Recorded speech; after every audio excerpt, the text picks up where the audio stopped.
नमस्कार। आज हम बात करने वाले हैं हल्दी वाले दूध के बारे में, लेकिन एक बिल्कुल अलग अंदाज में। हम इसके पीछे छिपे उस प्राचीन ज्ञान को जानेंगे जो सीधे आयुर्वेदिक ग्रंथ अष्टांग हृदयम से आता है। इस ग्रंथ में एक बहुत ही पावरफुल बात कही गई है कि इससे ऐसे फायदे मिलते हैं जो शायद करोड़ों रुपए खर्च करके भी ना मिले। सोचिए, ये 12 से भी ज्यादा पुरानी बीमारियों का इलाज करने की ताकत रखता है। ये एक ऐसा जबरदस्त नेचुरल ड्रिंक है जिसे अगर सही तरीके से सही मात्रा में लिया जाए तो ये कई बड़ी बड़ी बीमारियों को जड़ से खत्म कर सकता है। लेकिन यहीं पर एक ट्विस्ट है। असल में ज्यादातर लोग हल्दी वाला दूध गलत तरीके से पीते हैं और फायदे की जगह उन्हें नुकसान हो सकता है। यही गलती कई लोग कर रहे हों। बस ये मान लेना कि ये सबके लिए अच्छा है, ये एक बहुत बड़ी भूल हो सकती है। तो चलिए इस गुत्थी को सुलझाते हैं। महर्षि वाग्भट के अनुसार इस उपाय का जो असली सीक्रेट है ना, वो है पर्सनलाइजेशन। मतलब हर किसी के लिए अलग तरीका। और इसका पहला कदम है अपने शरीर के प्रकार को समझना।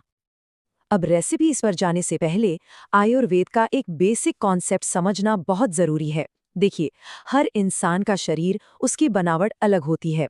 आयुर्वेद में इसे 3 कैटेगरी में बांटा गया है: वात, पित्त और कफ। अब शरीर किस टाइप का है, ये जानना सबसे ज्यादा जरूरी है। तो ये स्लाइड अपनी प्रकृति को पहचानने में मदद करेगी। जरा ध्यान से देखिए। अगर जोड़ों में दर्द, अकड़न या बहुत थकान रहती है, तो ये वात के बिगड़ने का साइन हो सकता है। वहीं अगर स्किन ऑयली है, बार बार पिंपल्स होते हैं या पेट में जलन होती है, तो ये पित्त की तरफ इशारा करता है। और अगर मौसम बदलते ही सर्दी खांसी पकड़ लेती है, तो समझ लीजिए कि कफ दोष बिगड़ा हुआ है। तो अब ये तो साफ हो गया है कि एक ही नुस्खा सबके लिए काम नहीं करेगा। तो चलिए शुरू करते हैं पहले उपाय से, जो खास तौर पर उन लोगों के लिए है जिनकी इम्यूनिटी कमजोर है और मेटाबॉलिज्म ठीक से काम नहीं करता। अगर कोई ऐसा है जिसे मौसम का जरा सा बदलना भी बीमार कर देता है, सर्दी, खांसी, बुखार, तो ये नुस्खा खास तौर पर कफ प्रकृति को बैलेंस करने के लिए बनाया गया है। देखिए, लोग अक्सर एक बहुत बड़ी गलती करते हैं। एक ग्लास दूध में पूरा 1 चम्मच हल्दी डाल देते हैं। नहीं, सही मात्रा सिर्फ एक चुटकी है, बस 1 ग्राम के करीब।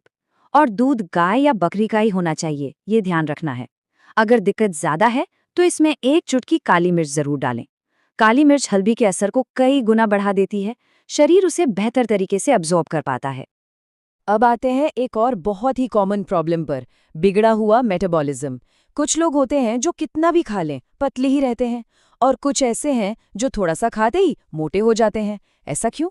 क्योंकि शरीर का जो एनर्जी सिस्टम है ना, वो गड़बड़ा गया है। तो ये नुस्खा आपके डाइजेस्टिव सिस्टम को, आपके पाचन तंत्र को फिर से पटरी पर लाने में मदद करता है।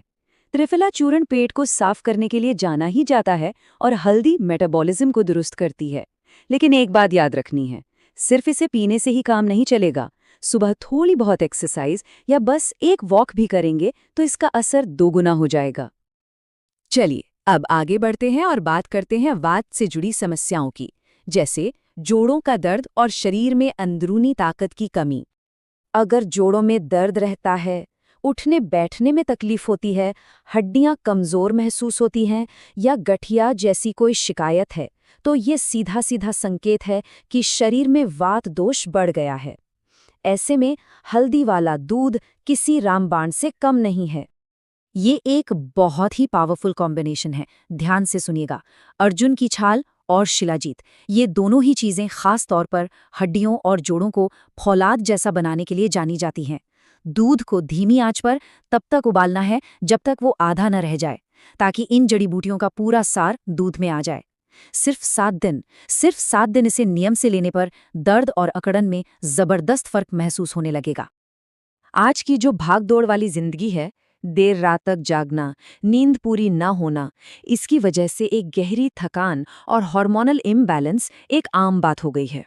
ये शरीर की जो जीवनी शक्ति है, जिसे आयुर्वेद में ओजस कहते हैं, उसे धीरे धीरे खत्म कर देती है। ये नुस्खा देखने में बहुत सिंपल है, लेकिन इसका असर बहुत गहरा है। खजूर, आप जानते हैं, नेचुरल शुगर और न्यूट्रिएंट्स का खजाना है। शरीर को तुरंत एनर्जी देता है।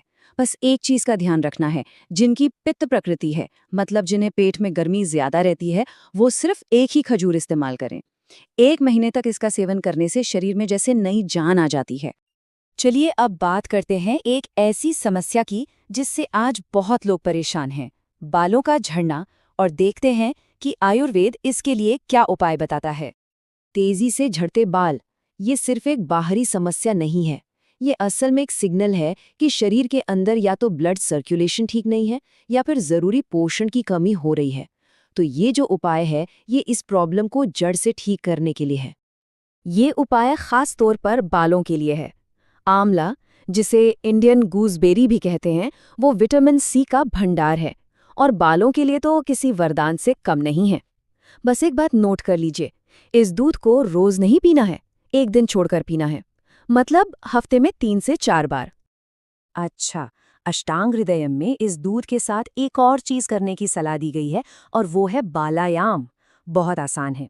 माना जाता है कि जब हम नाखूनों को आपस में रगड़ते हैं तो सिर में ब्लड सर्कुलेशन तेज होता है। तो बस दोनों हाथों के नाखूनों को आपस में 5 मिनट तक रगड़ना है और जब ये कर रहे हो तो मन में एक पॉजिटिव सोच रखनी है कि बाल झड़ना बंद हो रहे हैं और नए बाल उग रहे हैं।